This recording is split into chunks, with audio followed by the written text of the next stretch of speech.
The Halloween season is upon us, and like millions of others worldwide, I'm in the mood for some horror.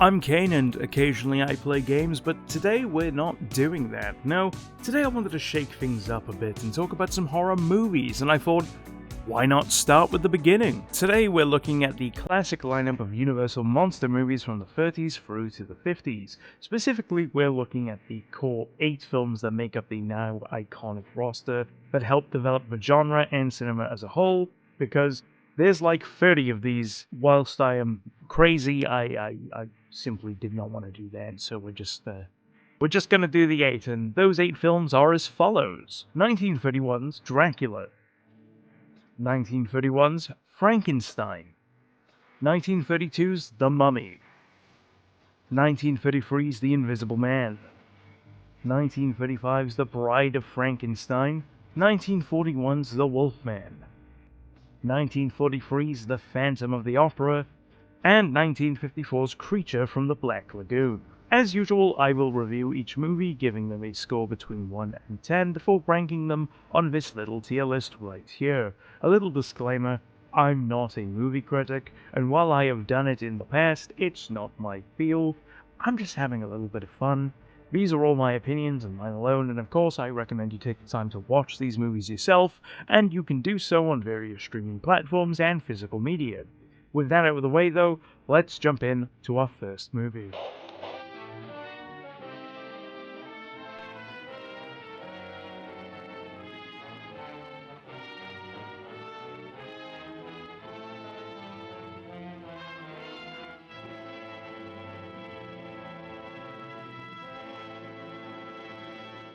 The only movie on today's list that I had watched in its entirety before doing this video is first on our list, 1931's Dracula, directed by Todd Browning and starring Bela Lugosi as the titular Count himself. Based on Bram Stoker's 1897 novel and adapted from the 1927 stage play, which also starred the Hungarian-American Lugosi, Dracula quickly became a horror institution, with countless remakes and adaptations, making the Bloodsucker one of the most recognizable figures, well, ever, honestly. And this is an interesting point to me, because watching this, honestly, it doesn't feel like it's about Dracula for a damn good portion of the movie. Hell, his death isn't even on screen due to the censorship restrictions of the time. There's no doubt that the vampire is the star of the show, but it's honestly more of an ensemble piece, with just as much screen time dedicated to our cast of protagonists and Dracula's servant Renfield, played by Dwight Fryer in a genuinely amazing performance, by the way. In particular, the transformation from the start of the movie as a pretty normal businessman to the deranged lunatic that worships the Count. Probably my favorite performance in the movie, even if Lugosi's portrayal is very clearly iconic, and the reason most people go back and watch this. Honestly, the cast is pretty great in general in this movie. It's a little melodramatic, sure, but it never stretched to a point where it took me out of the experience, primarily down to how balanced and engaging the performances were.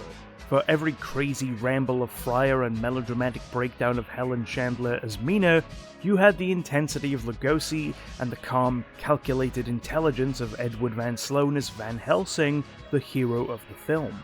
I also want to take the time to mention the cinematography by Karl Freund, who worked on Dracula and captured some absolutely gorgeous shots.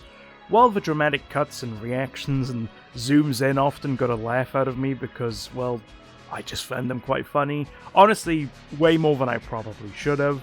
Many shots and sequences in Dracula are incredible for a nearly century-old movie, a fact only furthered by the amazing matte paintings and sets which bring the environments to life. This is more than could be said about the vampire bats used throughout this movie though, which are not great, but you know, they get the job done. Fun fact that I learned about Freund while researching this, he's often credited as the man responsible for the unchained camera technique, which allows filming to move around and not be locked to a tripod, creating pans and zooms. He's pretty much the guy you have to thank for literally every incredible shot in filmmaking, which is insane to think about.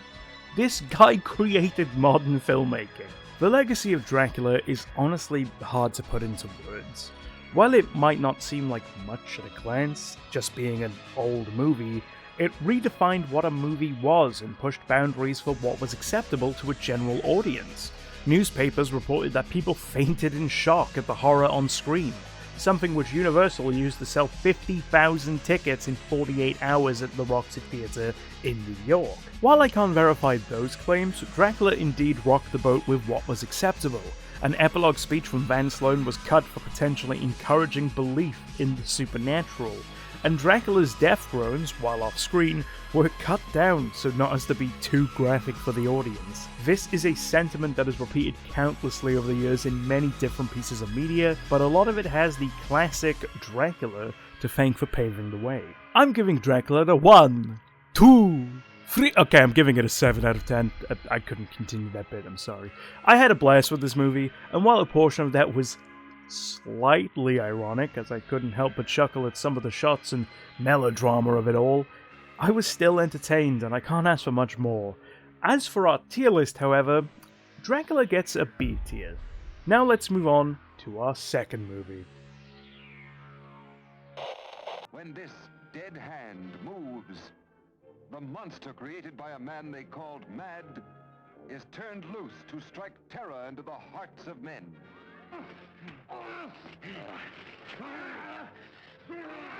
To shock women into uncontrolled hysteria. Elizabeth!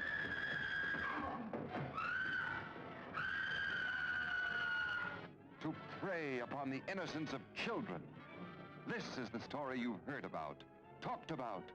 The spine-tingling, blood-chilling story that stuns your emotions. Frankenstein.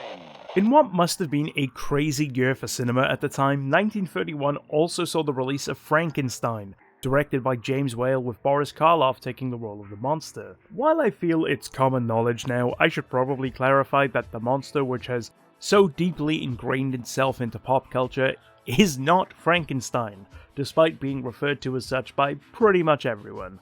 The monster is, well, just that. The monster. Frankenstein, the name, refers to Dr. Victor Frankenstein, who, for some inexplicable reason, is referred to as Henry Frankenstein in this movie, with a side character instead being called Victor.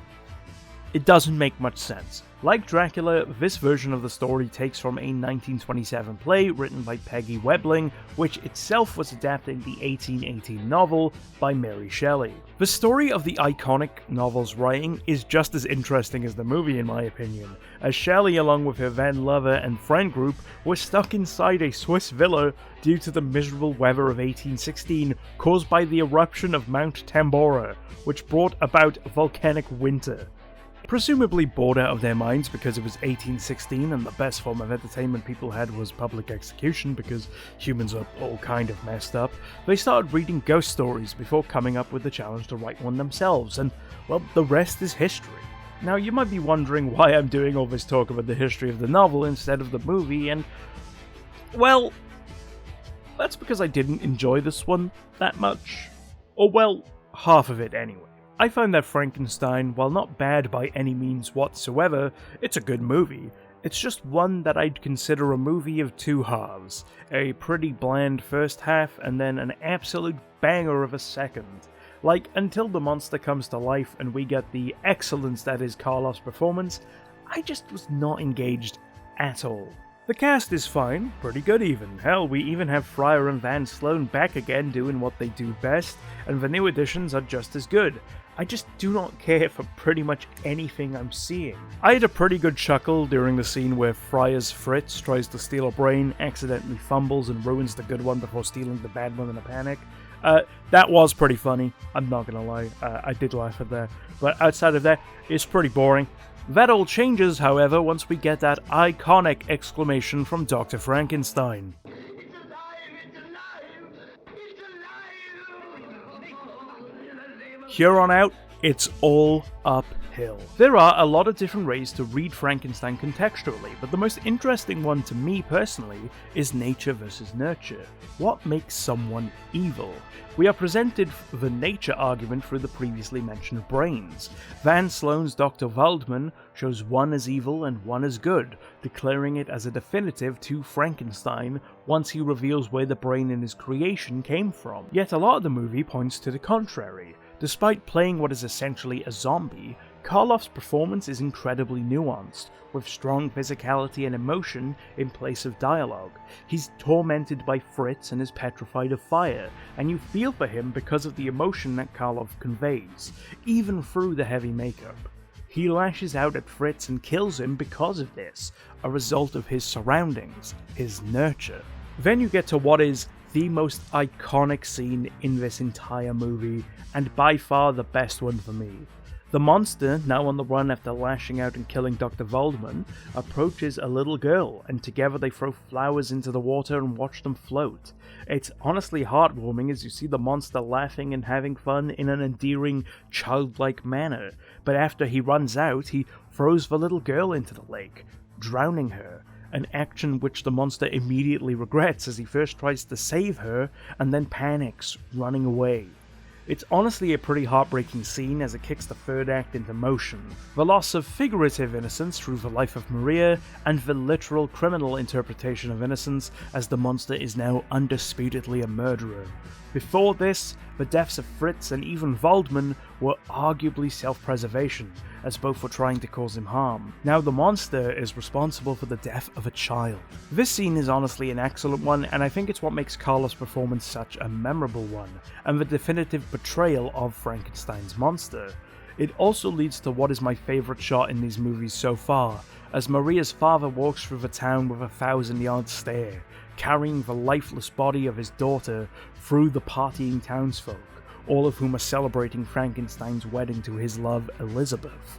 This long shot that follows the father, horrified amongst the jubilation that slowly dies as the people and partygoers realize what's going on, is amazing, and was presumably captured by cinematographer Arthur Edison. Overall, Frankenstein was a mixed bag for me. On the one hand, I see a genuinely interesting movie about innocence, our perceptions of evil and how it's created. On the other, I see an incredibly slow and pretty boring first half, with subplots that I never really cared about. I'm giving Frankenstein 1931 a 6 out of 10. My experience watching was not as enjoyable as Dracula, but I did find that this movie stuck with me more and made me think more about things once the credits rolled. I just wish it was a bit more interesting for the first half. As for our tier list, it can sneak into the B tier, because it was interesting to talk about thematically, but it's definitely a low B tier. Now we move on to movie number 3.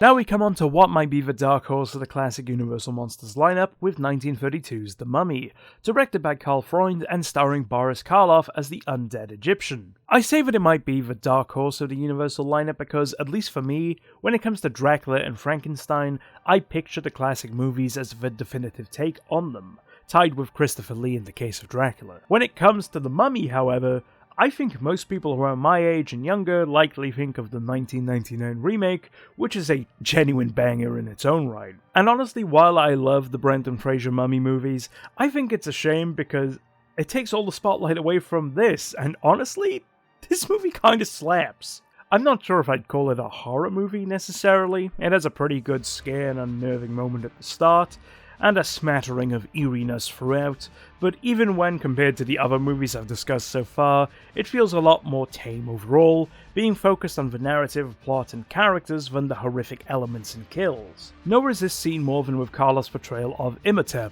While the Mummy is most famously depicted as wrapped in bandages, Karloff spends most of the movie as Arif Bey, a new, much more human-looking persona adopted by the ancient Egyptian as he tries to resurrect his past lover, Ankh-es-Enamon. I probably just butchered that name so badly, man. I apologize to every single Egyptologist who has ever existed and ever will exist, because I've even got it spelled out phonetically.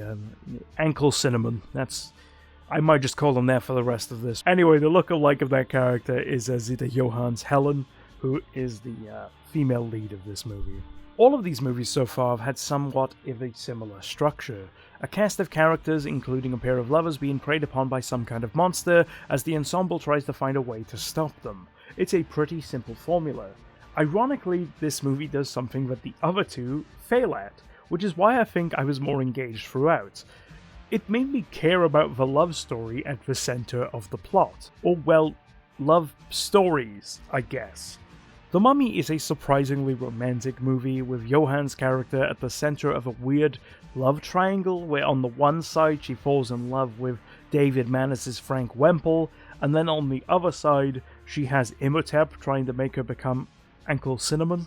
So, I guess it's not a romance between those two because it's more like mind control and attempted murder, but also she does play the past version of Uncle Cinnamon for that romance, so it kind of counts in a weird messed up way, but not really, but kind of. Also, side note, the way that Helen and Frank fall in love is frankly, see what I did there, ridiculous. This dude finds Helen in a trance trying to break in to a museum, takes her ass home after she passes out, helps her wake up, flirts with her by saying she reminded him of Uncle Cinnamon's mummified corpse, and somehow that worked? They were smooching and talking about making love pretty much straight after this. How? Like, this dude chatted up a beautiful girl and somehow got her to fall in love by comparing her to a corpse, and meanwhile, I sit here utterly maidenless. And if that isn't the most depressing shit— I kid, of course. There is a genuine charm to Frank in this scene, and the two of them play off each other really well and have good chemistry, but I just found that line really funny. In fact, there is a lot of really charming quotes in this movie, such as the following. Do you have to open graves to find girls to fall in love with? This line from Helen during the corpse talk is an absolute banger. My love has lasted longer than the temples of our gods. This is just a pretty good quote from Imhotep, and of course, last but not least, we have my favourite. The British Museum works for the cause of science, not for loot. This might just be the most horrifying thing in this entire movie, because we all know that the British Museum would never loot artifacts of cultural significance for no good reason. Carl Freund takes up the director's seat for this movie, while Charles J. Stumar takes up the cinematography role, a pairing that makes for a wonderfully shot movie with interesting angles and movements and some incredible lighting choices. The most iconic shot, by far, has to be this unsettling close-up of Carla's face, staring into your soul. It's wonderfully eerie. The Mummy also has an early instance of gore, as you straight up see a dude impaled, which I imagine must have been crazy for 1932. Overall, I love this movie. I had a great time watching it, and I just feel like the universal formula was perfected in The Mummy. All the parts came together to make a greater whole, with a story that was engaging, characters that weren't all completely bland. Frank was a little bland, I will admit. And, oh look, it's Van Sloan again, playing another Doctor. You know, there's typecasting, and then there's being served up to a studio like a bulk purchase at Costco. I'm giving The Mummy an 8 out of 10. I was surprised by how much I liked this movie, honestly. The only real criticism I have is that I would have liked it to be a little bit longer so character interactions and relationships could develop that little bit further. That and maybe another scare or two would have wrapped this up nicely. As for our tier list, it's going up there in the A tier. I had a great time with this movie, honestly one I think I'll be going back to again in the future. Now, we move on to our next feature. He's invisible, that's what's the matter with him. You say an invisible man? Well, look here. You put more water in it next time. Stop where you are. You don't know what you're doing. You're crazy to know who I am, aren't you? All right, I'll show you.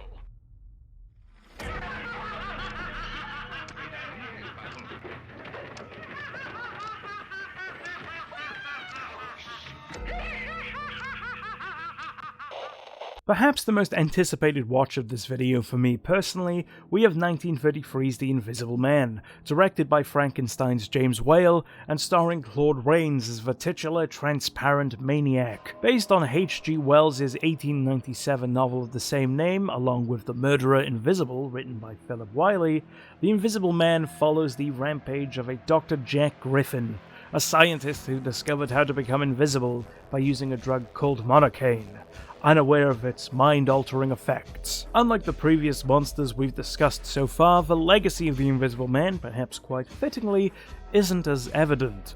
Dracula, Frankenstein, and the Mummy have all become cornerstones of horror, as synonymous with the genre as anything else in the 90 plus years since their introduction to the masses. The Invisible Man, meanwhile, while still synonymous with their classic lineup of Universal monsters, doesn't take up the spotlight as much, with the Hammer remake skipping over him entirely during the late 50s and early 60s boom. As for the 1933 movie we're talking about today, I really like this movie. By this point, Universal had really established their formula, and it shows, as the pacing of The Invisible Man is crisp, barely a scrap of fat in the entire movie, and while I find it leans on the levity and comic relief a little too much at points, it's a really well-balanced movie that I was enthralled by throughout. The main source of that, of course, is the Invisible Man himself, with Rains' performance being excellent throughout the movie, despite being a disembodied voice for a large portion of it, and covered from head to toe when we can see him. The power, emotion, and mania he conveys with just his voice is absolutely fantastic, and his gesturing and presence on screen when you can see him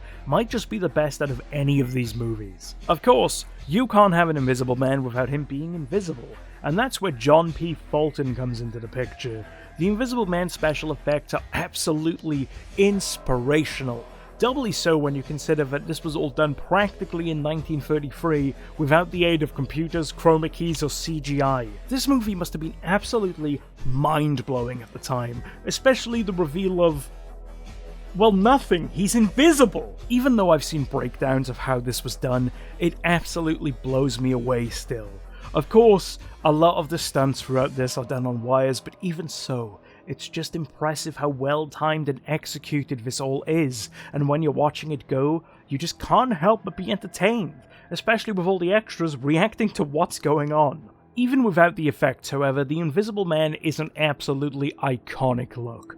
From the hat and coat look so chilling even the Undertaker would get jealous, to a pair of sunglasses and robes so suave you can't help but be wooed by the crazy bastard. Or even these little stripy gym jams he wears to bed because all that naked murdering makes him sleepy. It's such a silly concept, but I can't help but love it.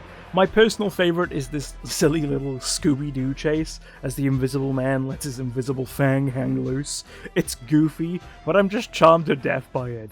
As I am with Una O'Connor's performance as Jenny the bar owner, while her more stage-acting approach to the character is a little hokey and goes a bit too overboard at points, watching her do her thing, talk shit under her breath, and this damn look after Griffin tells her to do one, it cracked me up. One of my main concerns for the first part of this movie was the romantic subplot centered around Griffin's fiancée Flora, played by the absolute giga-chad that is Gloria Stewart, who you might know as the older Rose in Titanic, which is fucking crazy. Her portrayal as Flora worried me at first, as it felt more like the melodrama of the early movies, but once she reunited with Griffin, I got on board with it a lot more. The chemistry between the two is great, and they are believably in love with each other. Flora worries about Griffin and just wants to help him, and Griffin snaps out of his rampage and comes back to reality when he sees Flora. He's reminded that he's trying to cure himself, and is doing this to be with her and live a dream life together. He nearly agrees to go with Flora until he realized that Kemp, his fellow scientist turned accomplice, betrayed him, at which point he goes off the rails, but not before getting Flora out of harm's way, because he actually does care about her. It adds an interesting human element to the Invisible Man, though admittedly that doesn't do a whole lot when he goes on a killing spree that involves derailing a damn train with 100 people on it. That's insane. Seriously, he kills so many people in this movie, it's surprising. He even keeps his promise of murdering Kemp by sending his car off a cliff where it explodes. This movie is awesome, dude. This movie is so good. I was excited when I decided to do this because I'd only seen the effects before, but I had a great time watching The Invisible Man. Honestly, I'm giving it a 9 out of 10. If there was slightly less comedy at points, I think it would have been a perfect 10 out of 10. I've barely scratched the surface of this movie. Go and watch it. It's actually incredible. As for our tier list, I'm going to put it in the S tier. We're now at the halfway point of movies, so let's go on to the next one.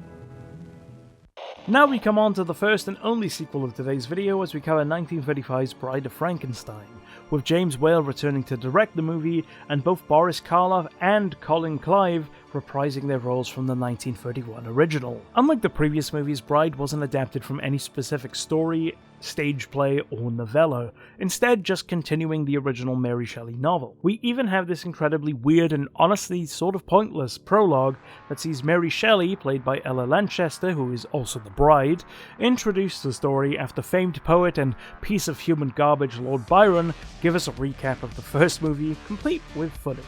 While this recap was probably useful back in 1935 before you could just watch a movie whenever you felt like it, it's a pretty poorly done one in my opinion, and despite it being an interesting early breaking of the fourth wall on screen, referencing the real people that created the fictional stories, I can only take so much of Lord Byron rolling his R's like he's part cat. To give Bride some credit, however, this small opening sequence aside, the pacing of the piece is a lot better than the original, with scenes that never outstayed their welcome and something consistently going on. The issue I had with it? Well, I just wasn't that into most of it. This movie is a lot of people just running around yelling after Frankenstein's monster, and while Karloff continues to be excellent, there's only so much mob justice and crazed screaming I can take before I want something new. Which, to this movie's credit, it does quite well. It gives us a new twist to the monster.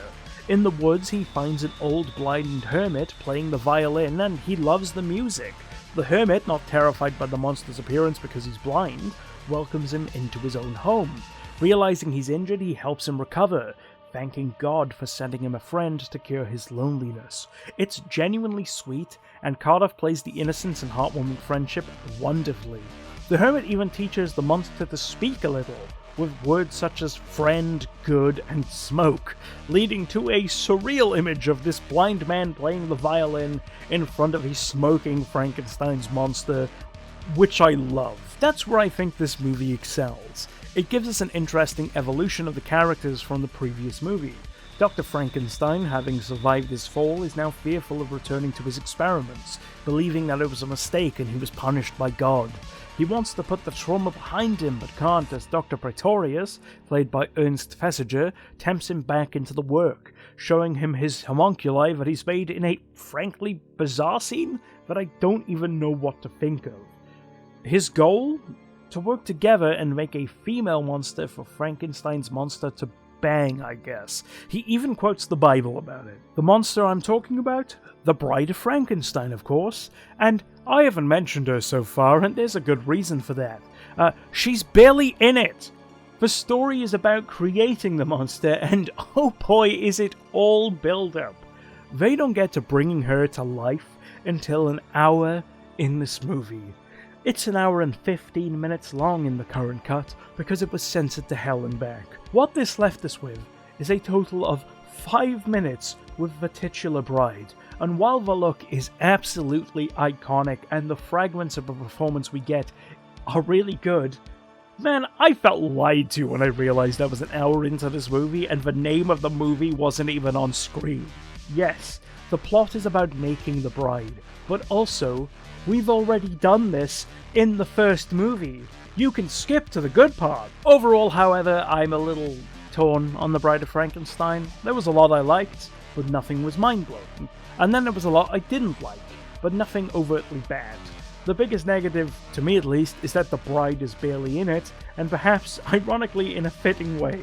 The movie, which is named and centered around a woman, just had a bunch of dudes steal the spotlight and be the focus. I'm giving Bride of Frankenstein a 6 out of 10. It was enjoyable, and I liked it more than I didn't. I just wish it did a lot more. As for our tier list, it's going in the C tier sadly. Hopefully our next flick will be better.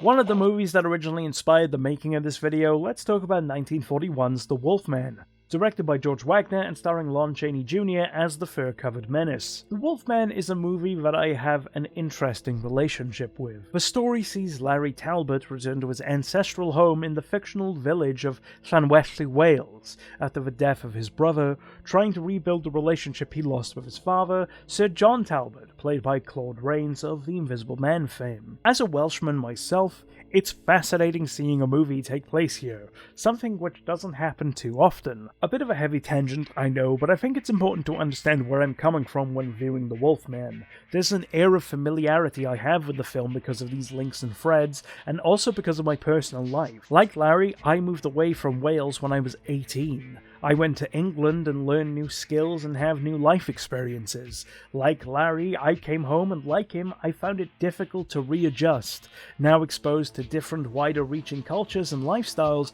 that I had never truly considered before. To me, Larry Talbot is maybe the most relatable character out of any of these movies, aside from his spying on and then hitting on a woman in a relationship and trying to get her to have an affair. That did drag me back to reality a little bit, though it was a compelling and Chaney Jr.'s on-screen chemistry with Evelyn Yankers, who plays Gwen, his love interest for the movie, is really good, and honestly the best part of The Wolfman. It's a very believable dynamic between the two, because Gwen is this strong-willed character who continues to refuse Larry, but also can't help but be charmed by the man who is so charismatic that you could almost forget that he's a creep. Almost. Seriously, what that dude was doing, messed up. Now let's talk about some damn wolves, shall we? Lycanthropy, or werewolfism, has been a belief and a storytelling subject for thousands of years, with sources as old as ancient Rome referencing it in some manner. It's a classic bit of folklore, one I'm sure everyone is familiar with, but this movie's credit, the way that it builds up the mystery and mythos, is awesome. The poem about werewolves and imagery are sprinkled throughout the movie, with Larry getting a silver-tipped cane in the shape of a wolf head with a pentagram on it, Chekhov's gun for the movie, symbolizing his fate to come. We also have the lore of the wolfsbane flower and the mark of the pentagram. These are sprinkled throughout the early stages of the movie and are then fully revealed as a traveling fortune teller played by Bela Lugosi reads the fate of Jenny, Gwen's friend, and professional third wheel for the forced date with Larry, because again, he is a fucking creep. Through this fortune-telling scene, you see Lugosi reveal the mark on his forehead. He reacts to the wolfsbane negatively and begins to act strange, seeing a mark of a pentagram on Jenny's hand as his next victim. A tragic bit of lore added by the writer Kurt Siodmak, a German-born Jewish man who fled the Nazis in the early 30s and added the mark as a reference to the Star of David that Jewish people were forced to wear at the time.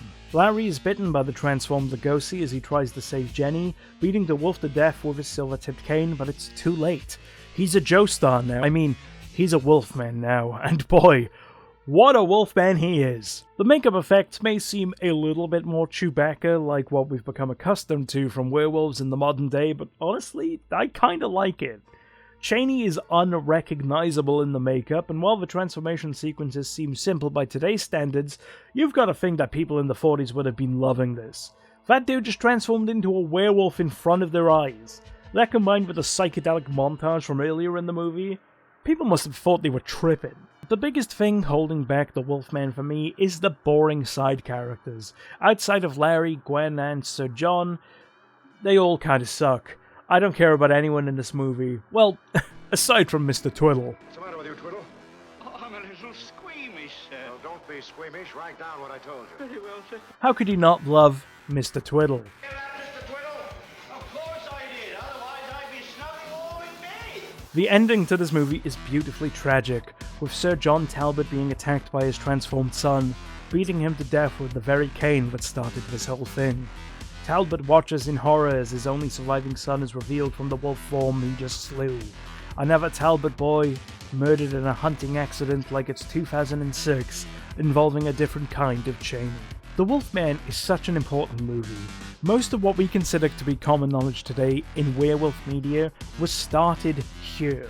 Before this, even the moon wasn't a part of the mythos. That was introduced here and later changed from an autumn moon in this movie to the full moon we all know. Overall, I'm giving The Wolfman a 7 out of 10. It was good, but it wasn't especially noteworthy outside of my relatability to the story. A solid but fairly standard affair that was of consistently good quality throughout. I am, however, going to put this in the A tier because of that weird connection I have with it. That's the upside to doing both the score and the tier list. They don't really have to match up all the time. Now let's get on to the movie I've been dreading this whole time.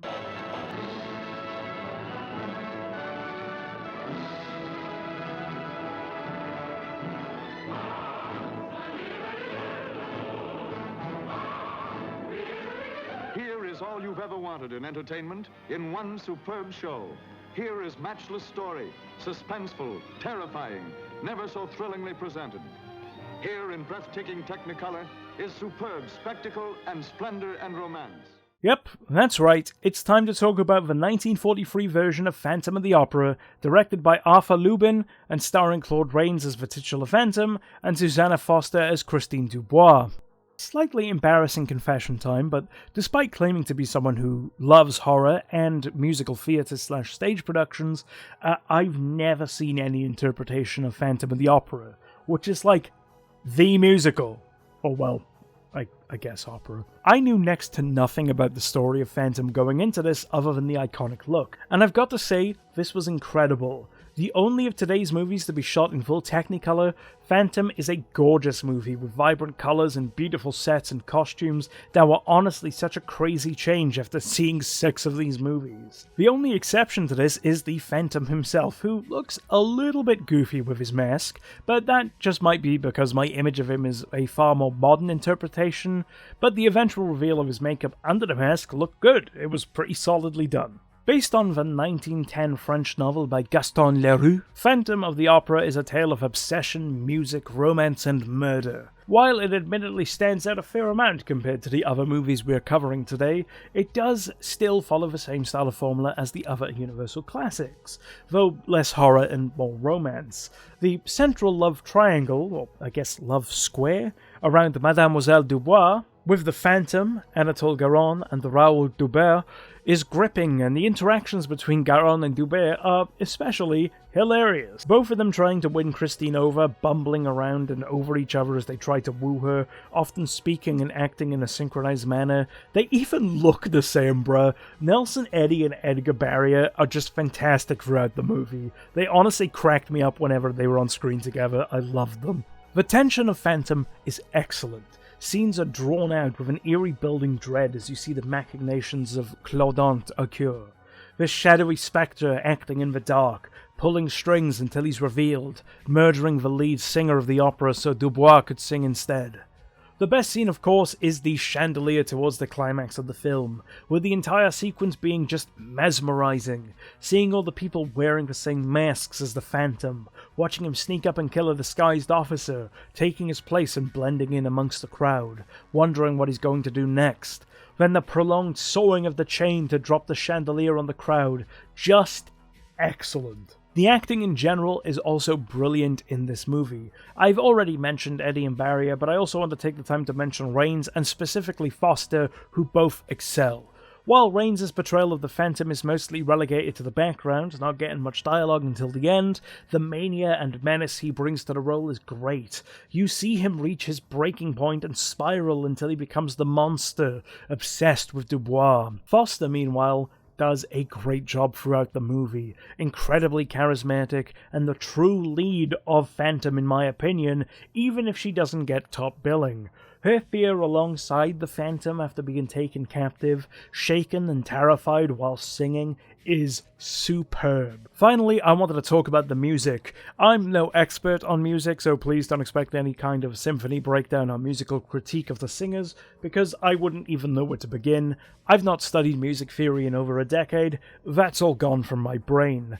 I did notice, however, that the ADR seemed a little bit off at points throughout the movie, seeming detached from the action a little bit too much, but honestly, it was barely an issue, and the singing and arrangements were always really good. I do want to clarify that as a horror movie specifically, this version of Phantom is going to be a disappointment, and I can see why people aren't fans or maybe prefer other interpretations that lean on that a bit more. Yet I find that to be an unusual sticking point. While it certainly stands out amongst the lineup of Universal movies in its lack of horror, I think it's unusual and a little unfair to downplay the movie solely on its balancing of genres. A preference I can understand, but coming from the world of video games where remakes always get the same veil of negativity for just being a slightly different interpretation of the source material, I find it to be less criticism and more stubbornness, a bias towards the interpretation that they have a personal connection with, be it the first one they saw or the one that they want to believe is the best. But I can't comment on other versions because I've yet to see them, and who knows, maybe as I explore Phantom more through its different takes, I'll find myself preferring other interpretations myself. But reviewing this 1943 take as a movie, I have to give it a 10 out of 10. I loved this. Is it overtly horror? No. But the acting is incredible, the music is wonderful, and the direction and cinematography are genuinely gripping throughout the movie, to the point of feeling like the shortest viewing experience of the day, despite having the longest runtime we're covering. It's tense, funny, endearing, and tragic at the same time, and I couldn't ask for much else. This belongs in the S tier in my opinion. I had an incredible time. Now, we jump a decade into the 50s, with our last movie for the day.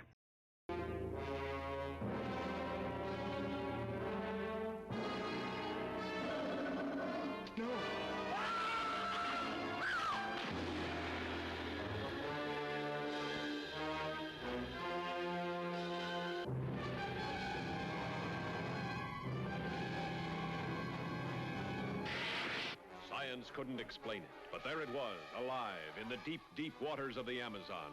A throwback to a creature that had existed 100 million years ago. Our final film for the day sees us jump forward a decade once again as we cover 1954's Creature from the Black Lagoon, directed by Jack Arnold and starring a combination effort of Rico Browning and Ben Chapman as the creature known as Gillman. While many of the previous movies have been monster movies, the Gillman is slightly different from the rest of the gang. Our previous antagonists have all been transformed humans in some way of speaking, be it the supernatural transformations of Dracula or the Wolfman, the reincarnation of the Mummy, the manifestations of science with our duos of Frankenstein's monsters and the Invisible Man, or even simply the mental breaking point of humanity with the Phantom. The Gillman is no such entity, an ancient amphibious humanoid from the Pliocene. The creature is a work of nature, a creation of God, living its best life in the lagoon it calls home. It isn't inherently evil or malicious, and this is seen throughout the movie. The creature is curious, often observing things, only becoming aggressive when attacked and threatened. Nowhere is this shown more clearly than in the scene with Kay, played by Julia Adams. There is an unusual romantic undertone in the interactions between Gillman and Kay. It pays closer attention to her and never harms her in any way. It's always more curious about her and is drawn towards her specifically. The real conflict of this movie, however, is between our forces of science and nature. Our protagonists are all scientists, in various degrees of being an arsehole. David, played by Richard Carlson, is the main character of the movie, the scientific hero who respects nature and doesn't want to be hostile towards the creature, instead wanting to study and understand it more until it unfortunately forces his hand. Mark, played by Richard Denning, meanwhile, is in it for the fame and glory. He wants to kill Gillman, and is even compared to a big game hunter. This more macho character feels like it would be the protagonist usually, but instead acts as a secondary antagonist for David, his aggression towards the creature leading to hostile reactions and kills. It's an oddly environmentalist perspective for a movie in the 50s. A relatively innocent creature in his natural habitat is being intruded upon by scientists and capitalists, even when it comes at the expense of the wildlife. Lots of fish are drugged and killed, and this new species, a seeming one of one in terms of surviving members, is put down and killed after it's antagonized and shot. You could also view this movie as a pushback against scientific progression and evolution at the time. The 50s saw a huge cultural shift in the United States of America. The Cold War was underway, the threat of communism and the fear of nuclear annihilation slowly infesting the masses. Meanwhile, the perception of science was shifting too. Just 4 years after this, in 1958, high school biology textbooks started referencing and teaching evolution to students, something which had been banned for decades due to the controversial Butler Act and is still somehow controversial today in the United States, with people still attempting to stop schools from teaching evolution. Creature from the Black Lagoon seems to have this interesting angle where you could read it as standing on either side of the line. You could argue that it's pro-evolution, a marvel of it, with the Gill-Man being a look into the fascinating world of science and how creatures, much like ourselves, evolve to our environments. David has this genuine and well-meaning fascination with the creature, viewing it as a scientific breakthrough and one to be studied to further our understanding of life itself. On the other side of things, you could argue that it's pushing back against the notion of evolution. The Gill-Man is seen as an abnormality, and while it's not an inherently evil entity, it's the antagonist of the movie and responsible for multiple deaths. It, like humanity, is one of God's creations, and it's the scientific pursuit against said God that leads to all the tragedy. All are pretty viable ways to read this movie because that's just Americana of the 50s, and The Creature from the Black Lagoon is very much a 50s movie, but a pretty damn good one. The highlight of The Creature is absolutely the underwater cinematography, composed of absolutely gorgeous shots of the Gill-Man swimming around in its unique way, and really selling the creature as real. The scene with Kay swimming alongside the creature is beautiful, as are the various shots of David and Mark swimming around the depths of the lagoon. Technically speaking, I find this to be an utterly fantastic film, one that holds up extremely well minus one or two shots. Writing-wise, however, I have less to praise. The best way I can describe Creature in terms of its narrative is half-baked and using tropes as crutches.